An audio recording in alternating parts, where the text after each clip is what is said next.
Greetings and welcome back. We're here on our lecture for Chapter 5. This one should be relatively short because I want to go directly into the material in one specific area that I think you should pay deep attention to. And that is this idea of character evidence. Character evidence is a form of circumstantial evidence. And the reason why is because it's never direct to anything. It requires an inference that the defendant carries this type of character, therefore we're more likely to conclude this. It doesn't actually show. Whatever the jury concludes or the judge concludes, the character evidence never actually proves that. What the character evidence does is pushes the pendulum closer to that conclusion, and then you have to finish the inference off. Character evidence in and of itself is generally inadmissible. It's one of the few rules where we say it's just not going to come in. Because it is a type of evidence, it fits in the relevancy very well because it is very, very relevant because of that inference. That inference that you can pull from it is what's really relevant. That's why you want the character evidence. It's not the character evidence itself, it's the inference you can pull from it that is relevant. That's what tends to prove or disprove a fact and issue, as we discussed earlier in other lectures. So with that, there's a potential of abuse involved there. There's a potential that the evidence itself is substantially, the prejudicial value of it substantially outweighs its probative value. So we have a general rule that we're just not going to let it. And what we're actually going to do is the opposite, right? The opposite of what relevant evidence does. Relevant evidence, Rule 401, says everything that proves or disproves a fact and issue is relevant and it's going to come in. And we're going to create some rules that limit what's going to come in. Character evidence says, but if it's character evidence, it's just not coming in, and we're going to work backwards. We're going to work the other way around. We're going to create rules that allow it in rather than create rules that leave it out.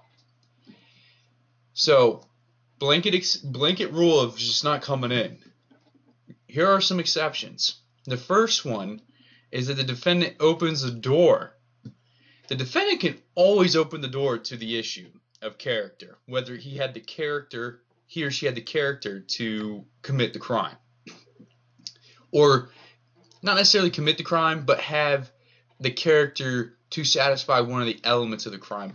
One of the big things that is always used in, I apologize for that movement of the camera. One of the big things that is always disputed is self-defense.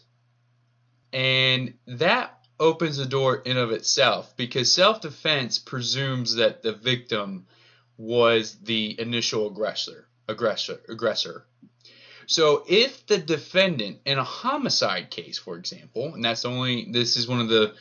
this is a narrow exception, because he opened the door from the very beginning that he actually acted or she acted in self-defense, right away the victim's character is put into issue and his is not, or his or hers is not. But it's still an issue now because we're saying that we were actually peaceful at the time. So the character evidence that the prosecution can then use, because originally prosecution was not allowed to use anything, but now the door is open because the defendant pled to self-defense. They're pleading self-defense. They're arguing self-defense. I can show evidence of the defendant's propensity, their character for violence. And usually this is only going to be done in one of two ways. It's going to be through, one, reputation evidence, or two, opinion evidence. What's the difference? Reputation, it's high school, right? What's your reputation in high school? What's your reputation in the community? You get one person to come in who testifies, testimonial evidence. It's circumstantial, it's character. And they testify that the defendant has a reputation in the community for being a violent person. You've heard it before probably. You have to establish the foundation that the person who testified has personal knowledge of the reputation. And usually you do this by if a really good example would be, well, I know the defendant because I'm their next door neighbor. And I also participate in homeowners association meetings, and everybody at the meetings generally agree this is, kind of the situation. So we're establishing that foundation for that testimonial evidence. The other one is opinion. Maybe the next door neighbor doesn't have any knowledge of the defendant's reputation, but because you live so next door, you might have an opinion about the person. You live right next door to them. I mean, you see their garbage, you understand their habits a little bit more, what time they usually get home from work, what time they leave for work, are they in on the weekends, is it loud over there? You get an idea of who this person is, so we can say, what's your opinion of the person?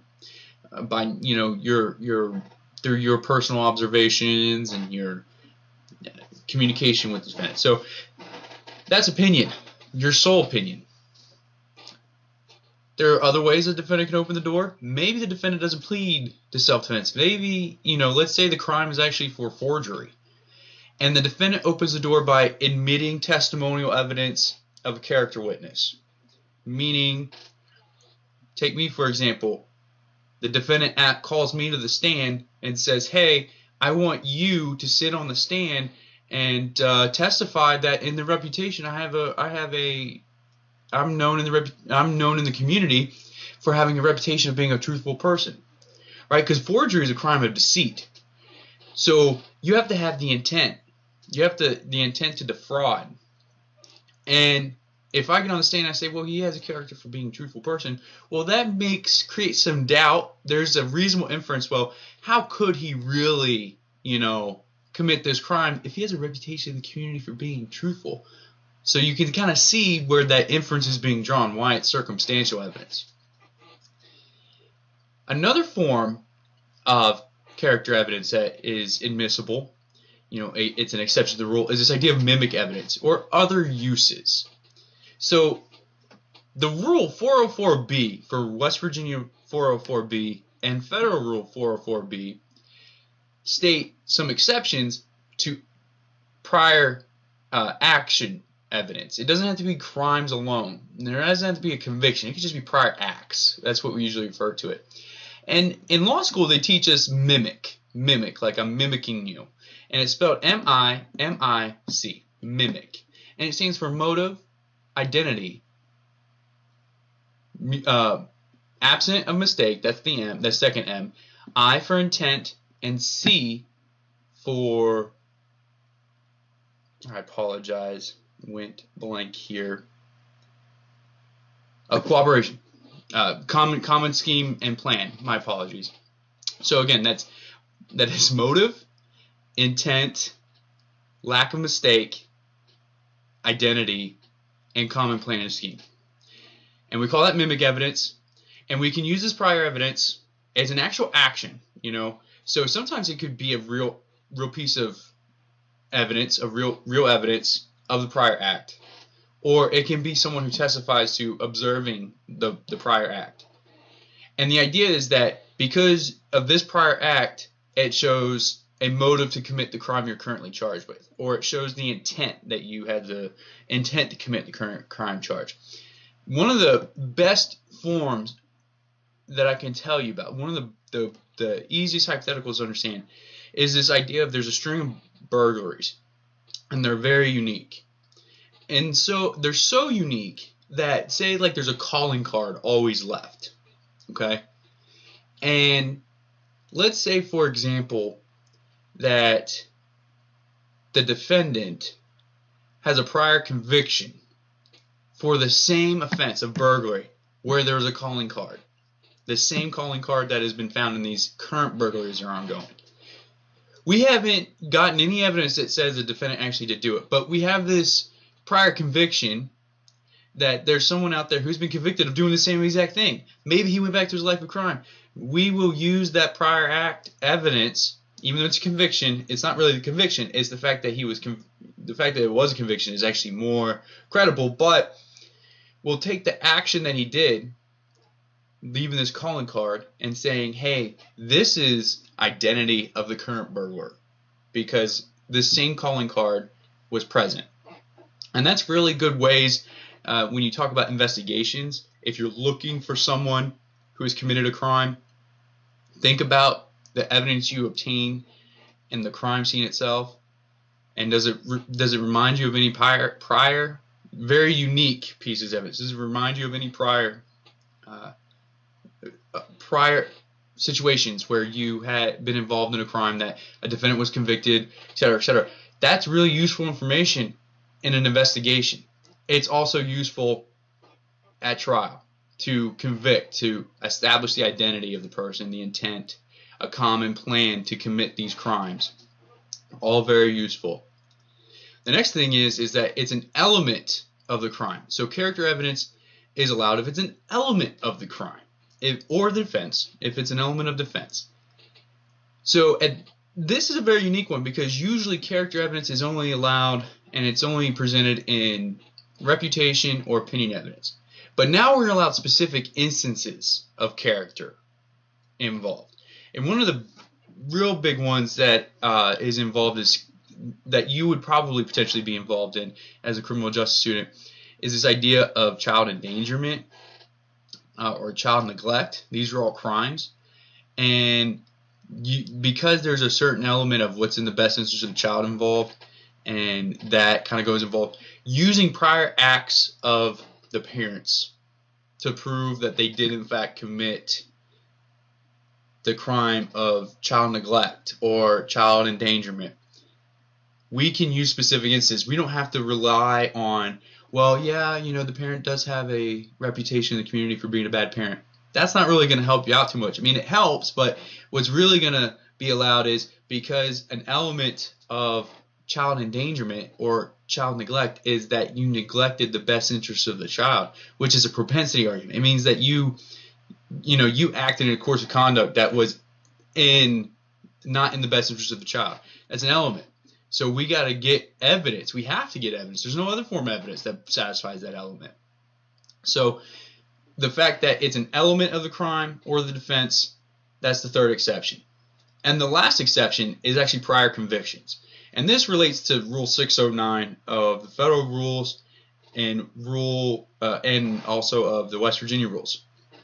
609 relates to using prior convictions to impeach a witness on the stand. This is character evidence. This is all character because it's testing the character for truthfulness. We are going to allow the jury to hear that whoever's on the stand testifying, we're going to allow them to hear that this person is a prior convicted person because we want that to somehow relate to the person's credibility to testify truthfully on the stand. Essentially what you're saying is because they're a convicted felon or, and may not be a felon, but just a prior convicted offender, because they're that, they have a propensity to not tell the truth. Or they have a propensity to break the law. And you can use that to weigh their credibility for truthfulness. It is character evidence.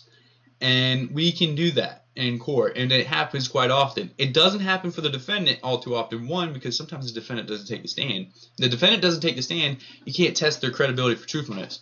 And number two, there's a balancing act that occurs as well, whether or not we're going to let this prior conviction in, because we want to protect the defendant a little bit more than we do than just a regular fact witness. If the person on the stand is not the defendant, we're going to freely let that evidence in because they have nothing to lose in that situation by that prior conviction coming in, except for their credibility with the jury. So that is the evidence that I want you to understand when it comes to Chapter 5. There's a lot of good information. It gets a little bit more detailed about other uses of evidence and other uses of character evidence. It goes real specific into it. It breaks down direct and circumstantial evidence. It talks about, at the beginning, weight of the evidence and the things that the jury considers. The evidence is considered by the jury, and they assign the weight that it gets. How much value, scale from 1 to 10, 10 being smoking gun and 1 being not very good. The jury's going to consider where to put the evidence in that sliding scale. But the judge is always going to determine admissibility, and these are some of the things that your book discusses in Chapter 5. However, I didn't go into it because I think the real important meat is to understand this idea of circumstantial evidence, because when you are a probation officer, when you're a police officer, if you're a case manager in a prison or a jail, and you are aware of, one of your clients, I'm going to say that even though they're a prisoner, one of your assignees, you are going to be responsible sometimes for gathering things that are going to be considered character evidence. And you've got to think about why this is, understand why it's important to collect this evidence. You may not understand it, you may not think that it's going to be coming in, or you may not think it's important, but to a lot of attorneys, sometimes this stuff can be important. Sometimes knowing that the next door neighbor thinks that the person you just arrested is a violent person, and you arrested this person for domestic violence, that's going to be really relevant, probably, especially because you never know what the victim's going to say. Maybe or what the defendant is going to say. The defendant may say, "I acted in self-defense." Well, then the prosecutor can get, if the prosecutor is cross-examining the defendant at any point in time, he's going to try to get him to talk more about that self-defense issue, get him to open the door a little bit more so that we can get some reputation or opinion evidence in. So these are things to think about. This is important information for the attorneys when you're conducting any investigation. So that's why I've really spent a lot of good time on it. But just remember, all this evidence can be used in so many different ways, as long as it's not being used for a propensity purpose. Like, because A happened, that means that you obviously did whatever Z is. And that's a big important picture with this chapter. But understand the other uses that it can come in for. That's when I'm talking about character evidence. This was Chapter 5. Let me know if you have any questions. I look forward to seeing you on our next lecture.